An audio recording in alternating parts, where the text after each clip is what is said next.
Hello, and thanks for joining us for this edition of the Newsfeed. I'm Katie Leeper. March is Women's History Month, and all month long, women's achievements and contributions are celebrated. International Women's Day, celebrated on March 8th, is used to encourage the acceleration of gender equality. To celebrate this day, the Cranwell International Center hosted an event in Steger Hall. Virginia Tech's Special International Events intern, Juliana Hampshire, shares why this month is so important. March is Women's History Month, and all month long, women's achievements and contributions are celebrated. March 8th is also International Women's Day and is used to encourage the acceleration of gender equality. To celebrate this day, the Cranwell International Center at Virginia Tech hosted an event on March 8th in Steger Hall. Juliana Hampshire, Special International Events intern for Virginia Tech, tells me more about why this month is so important. We've seen the Me Too movement and a lot of women finding their voice and speaking out against difficulties they've experienced, and I think today that's really powerful that you can use your voice and you can make a difference. Regardless of their experience, education, and abilities, the patriarchal nature of society still considers women as less qualified and less competent than men, which is proven with the gender pay gap. Gender Equity Program Coordinator for the Women's Center at Virginia Tech, Ashley LeDuc, discusses some of the challenges women face today. Representation, not only in positions of power, but in media. And I think, of course, as well, something that we talk about a lot here at the Women's Center is gender-based violence. This is a major issue that all women, regardless of identity, regardless of citizenship, whether they're U.S. citizens or internationally, women are experiencing violence, and even more so now that we are in a pandemic and we have been quarantining for the past year. Reporting for the Newsfeed, I'm Alea Burrell. Sleep in Heavenly Peace is an organization that builds beds for needy kids. Recently, they have run out of the materials needed to produce these beds. Newsfeed reporter Kyle Graham has more on this story.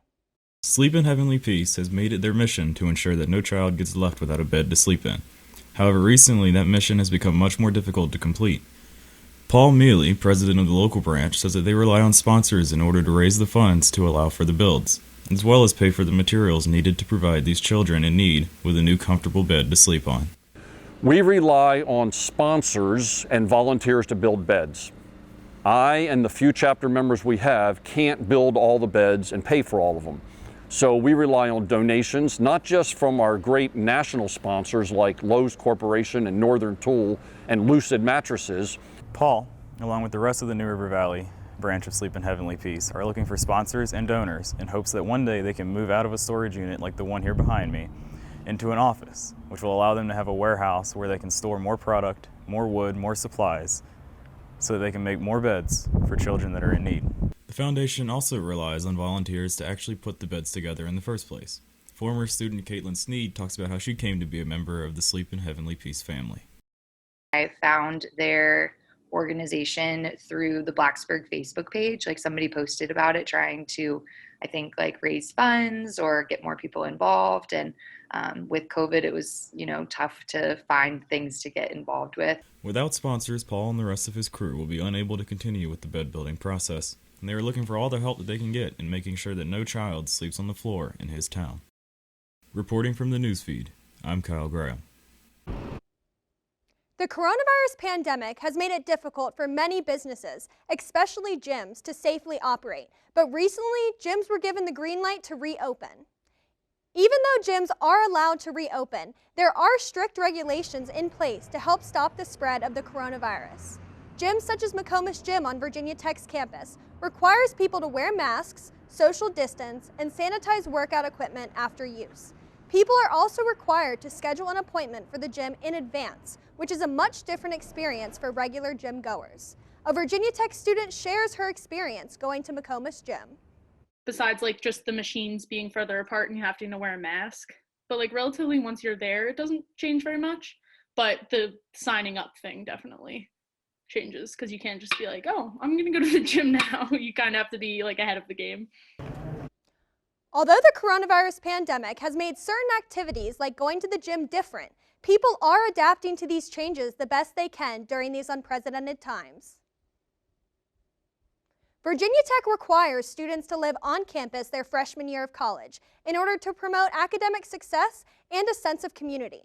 A study conducted by the University of Maryland found that students who spend at least 1 year living on campus reported higher satisfaction levels with their university and were 22% more likely to graduate in a 4-year time frame.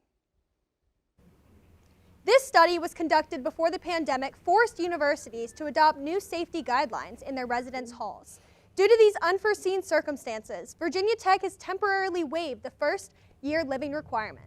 Virginia Tech freshman Jack Green shares that while he understands the need for these safety measures, he believes it has inhibited his ability to form a sense of community on campus.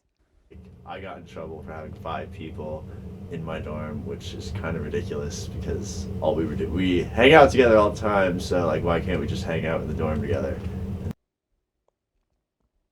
Prior to the pandemic, Virginia Tech did not limit the number of guests allowed in each dorm room. However, since COVID-19 hit, Virginia Tech allows no more than 3 people per dorm room.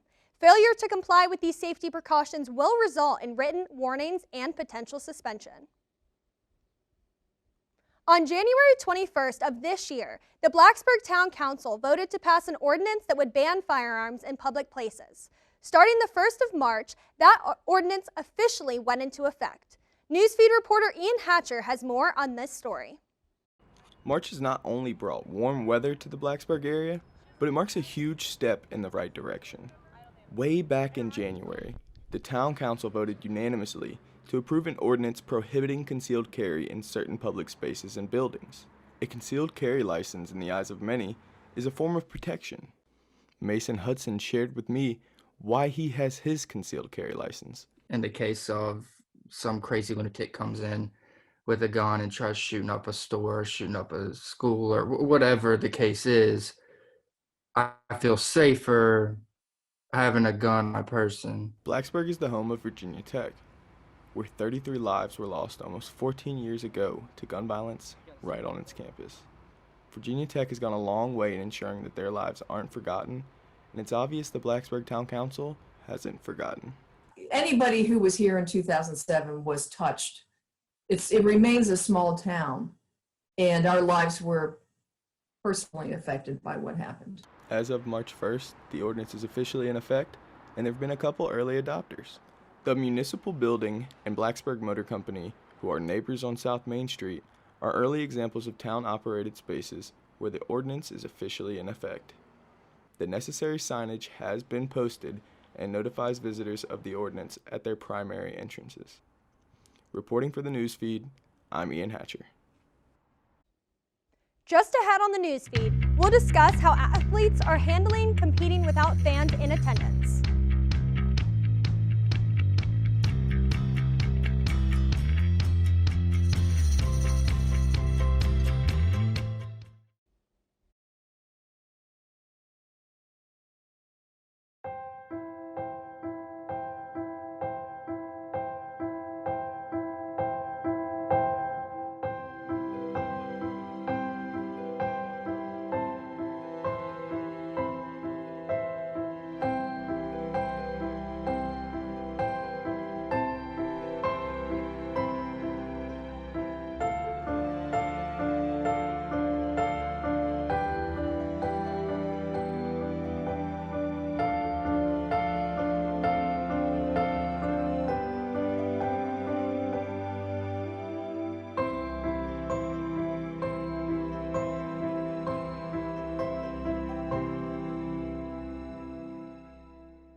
Welcome back to the Newsfeed. I'm Katie Leeper.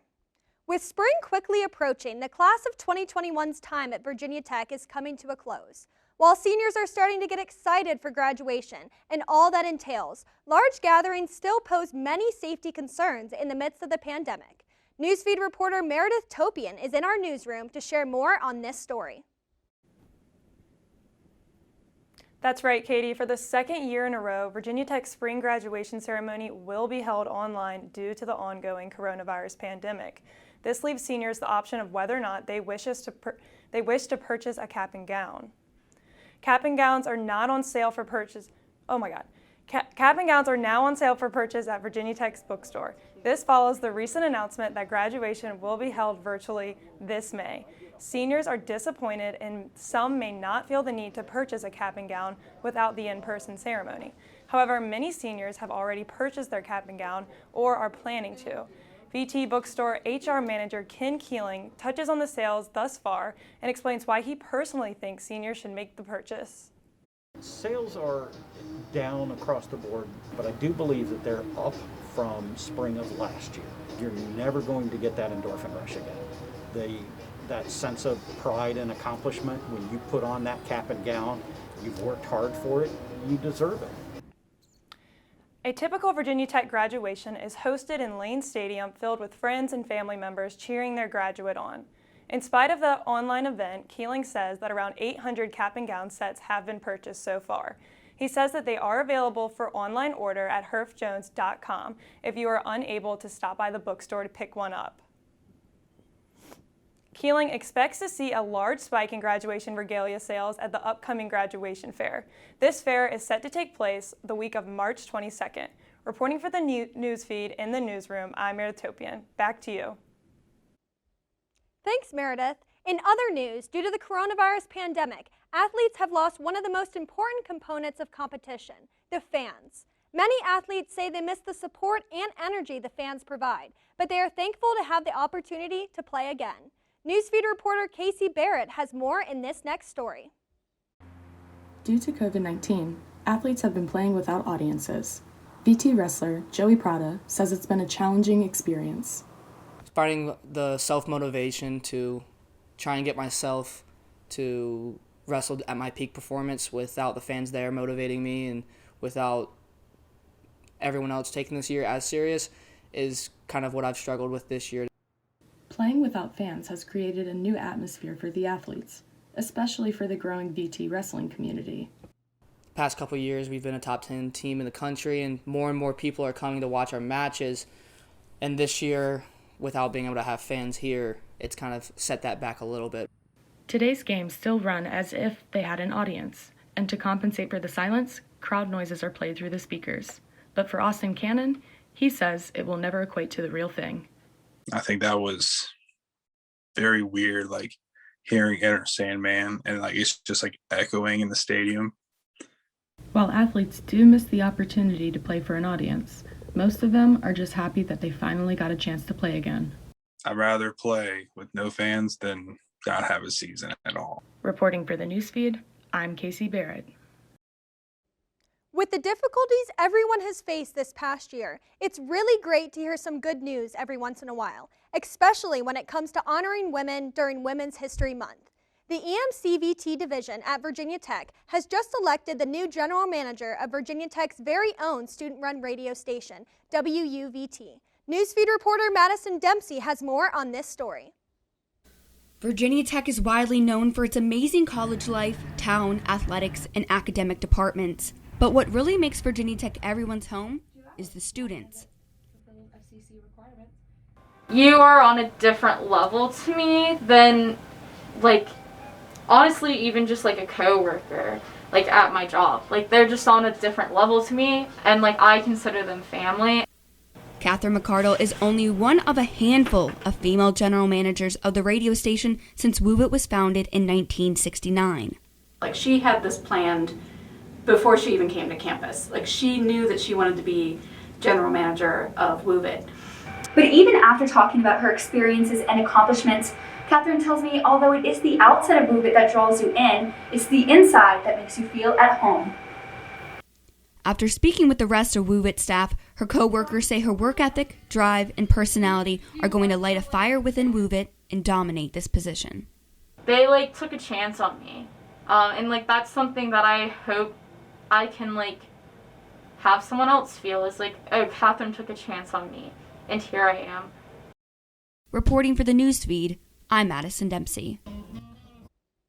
That will wrap up this edition of the Newsfeed. If you have any story idea for the Newsfeed, email us at thenewsfeednrv@gmail.com. And as always, you can connect with us on Facebook and Twitter. Thank you again for watching. I'm Katie Leeper.